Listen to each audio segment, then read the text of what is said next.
सुजन हो नमस्कार.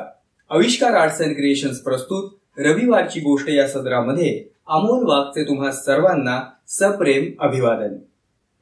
काही वर्षापूर्वीची ही गोष्ट आहे, जेव्हा मोबाईल फोन, टॅबलेट्स यांचा वापर सुरू झालेला नव्हता. एखादी गोष्ट लिहून घ्यायची असेल, नोट करायची असेल तर कागद आणि पेन याशिवाय पर्याय नव्हता. त्याच वेळची ही गोष्ट. एका गावामध्ये एक बांधकाम व्यावसायिक होता.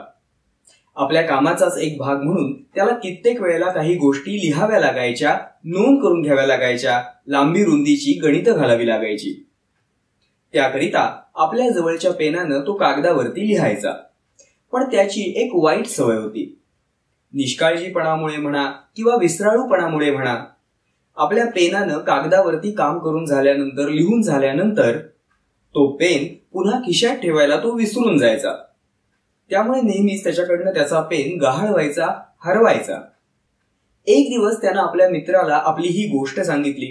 तो म्हणाला, माझ्या या सवयीमुळे माझं पेन जेव्हा हरवतं तेव्हा पेन हरवल्याचं दुःख मला वाटत नाही, कारण माझ्या या सवयीमुळे मी तसाही अगदी स्वस्तातला पेन विकत घेतो. त्याची फारशी किंमत नसते, त्यामुळे तो पेन हरवल्याचं दुःख नसतं. पण पुढच्या वेळेला जेव्हा कामासाठी म्हणून मला पेनची गरज भासते त्यावेळेला मात्र मला खूप त्रास होतो. मला ही माझी वाईट सवय सोडायची आहे, पण मला काही उपाय सापडत नाही. त्यावेळेला त्याचा मित्र शांतपणे हसून म्हणाला, माझ्याकडे एक उपाय आहे. आता ज्या वेळेला तुझा हा पेन हरवेल किंवा गहाळ होईल आणि तू पुढचा पेन आणण्याकरता दुकानामध्ये जाशील, त्यावेळेला स्वस्तातला पेन विकत घेण्यापेक्षा तू एखादा खूप महागडा पेन विकत घे. याला मोठं आश्चर्य वाटलं. अरे, माझ्याकडनं नेहमी पेन हरवतो, गहाळ होतो. अशा परिस्थितीमध्ये मी स्वस्तातलाच पेन घेणं योग्य आहे ना. महागातला पेन घेतला तर मला बसणारा फटका हा खूप मोठा असेल. पण मित्र हसून म्हणाला, तुझा माझ्यावरती विश्वास आहे ना, मग मी सांगतो तो उपाय तू करून तरी बघ.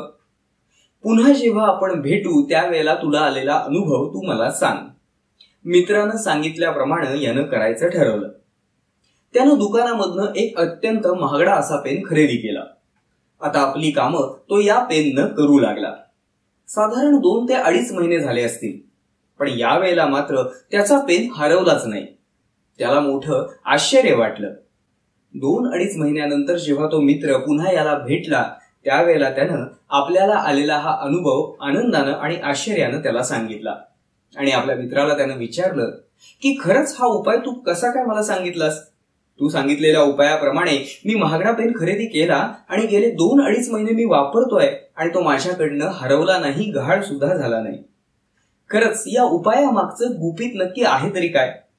त्यावरती तो मित्र शांतपणे म्हणाला, मित्रा, तुझ्याकडचा पेन गहाळ झाल्यानंतर तू जेव्हा नवीन पेन घ्यायचास त्यावेळेला आपल्याकडनं सततच पेन हरवतो, गहाळ होतो, म्हणून तू अगदी स्वस्तातला कमी किमतीचा पेन विकत घ्यायचास. तुझ्या मनामध्ये त्या पेनची काही किंमतच नव्हती आणि स्वाभाविकच त्या पेनची तुझ्या मनात काही किंमत नसल्यामुळेच तू अगदी निष्काळजीपणे वागायचास आणि मग तो पेन गहाळ व्हायचा. पण जेव्हा तू माझ्या सांगण्याप्रमाणे दुकानामधनं हा अत्यंत महागडा असा पेन विकत घेतलास त्याच वेळेला तुझ्या मनाला माहिती होतं की हा पेन महागडा आहे. तुझ्या मनामध्ये त्या पेनविषयी किंमत होती, मोल होतं आणि त्याचमुळे तू हा पेन अत्यंत काळजीपूर्वक वापरू लागलास. तो हरवणार नाही, तो गहाळ होणार नाही याची काळजी घेऊ लागलास आणि त्याचमुळे हा पेन तुझ्याकडनं हरवला नाही. अगदी छोटीशीच ही गोष्ट पण खूप काही शिकवून जाते.